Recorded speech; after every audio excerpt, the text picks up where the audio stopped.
Hi guys, welcome back to Absinthe with Andrea on RUE MORGUE TV. I am Executive Editor Andrea Subissati here with Dante of the Dead and my trusty absinthe, or something like it, to answer your hot, burning questions on all things horror. Now, these questions come to us from social media as well as Patreon, which you can join for as little as a couple of dollars a month. Definitely consider that. We'll have the link to that in our description below. So, let's get to the questions. You ready, Dante? Woof. He's ready.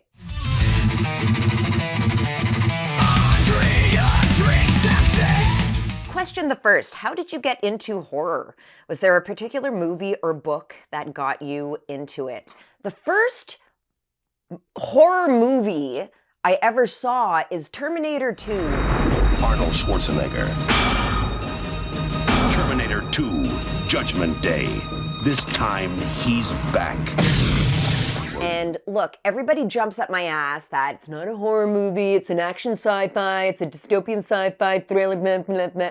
Fuck off. Fuck off with those labels. It doesn't matter. The fact of the matter is that movie had come out on home video when I was a little-ish kid, without revealing my age, and I watched it, and yeah, it scared the living fuck out of me. You want to say that this isn't a horror movie? Not to mention the existential dread, that if you're even trying to pay attention to this twisted timeline, this idea of Judgment Day, this idea of fate, this idea of being hunted and stalked by a machine that does not sleep, that's some scary shit.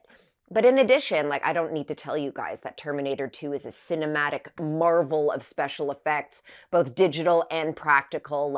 It fucking slaps on every cylinder. So all this to say, Terminator 2 rocked my fucking socks. And I think every horror fan has that moment where they discover that they are frightened and they love it. They discover a chill and they discover that it's not an unpleasant sensation, and that becomes the dragon that they're chasing again and again and again. This was the early 90s, so there was a wealth of R.L. Stine's Fear Street to contend with. Goosebumps wasn't around quite yet, and I was too old for that shit. But Christopher Pike, and then I graduated to Stephen King as soon as I could, and then I started watching movies based on Stephen King properties. So The Shining was a really big one for me. Pet Sematary, Carrie, that was my gateway. And look, if it makes you mad that it's not a proper horror film, fucking die angry. I don't know. What can I say? Yeah, that was too much.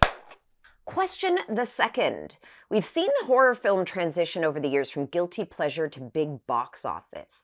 Has the big box office success of big budget horror films helped or hindered overall horror film quality? What an interesting question. That must have come from the Patreon, because the best, smartest, brightest horror fans are on our Patreon. I swear to God. Film is business of art and the art of business. It is such a push and pull between budgets and what's happening in society and what's percolating in the culture, and who gets to tell stories and how they get to tell them and with what means. It's always a tension, and it's a really fascinating tension. It's a tension that I've always been inclined to resent, because we want to believe that our best storytellers and our best artists have all the means available to tell their stories the way they want, and that's just not the reality of the thing. Horror filmmakers, from the very top of the ladder all the way to the bottom and the super low budget indie stuff, are fighting to make their vision seen and articulated the way they want them to. And even directors with the highest budgets and all the means in the world available often aren't entirely happy with what shows on screen because of studio interference and cuts and all of that jazz. My attitude toward it is the more the merrier. I think it's kind of abstract and perhaps intangible to think of how big budget horror, like, I don't know, the Conjuring universe and the Annabelle movies, trickles down into the indie-verse, where some of the most creative and subversive horror movies are being made, but you have to think in terms of inspiration. You have to think in terms of box office numbers.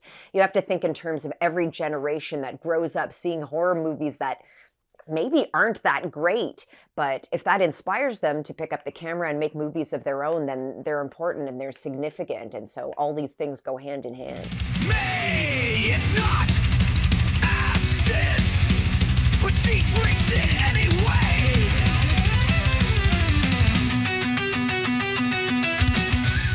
Well, that's it for us for today, guys. Thanks again for these wonderful questions. Thank you for being watchers, viewers, subscribers, patrons. We're so, so grateful to you. And I know times are weird right now. Times are tough. Times are, frankly, a little bit surreal. I want to perhaps take this opportunity to remind you to take care of yourself, and horror can be a form of self-care. Horror is something that, sheds a light on our deepest fears and anxieties and allows us to engage with it in a safe and enjoyable way. And so there's really never been a better time to be a horror fan. Also, on the heels of that, if you are looking to support an independent Canadian company, here we are. We're right here. And for those of you who like to buy RUE MORGUE at the newsstands, we love that. Get your RUE MORGUE any way you can. But by subscribing to the magazine, more of your money goes right into our business and helps us grow, helps us stay alive, helps us produce content like this. Definitely consider subscribing, consider gift subscriptions for your friends, and consider supporting independent Canadian print journalism, because we really appreciate it.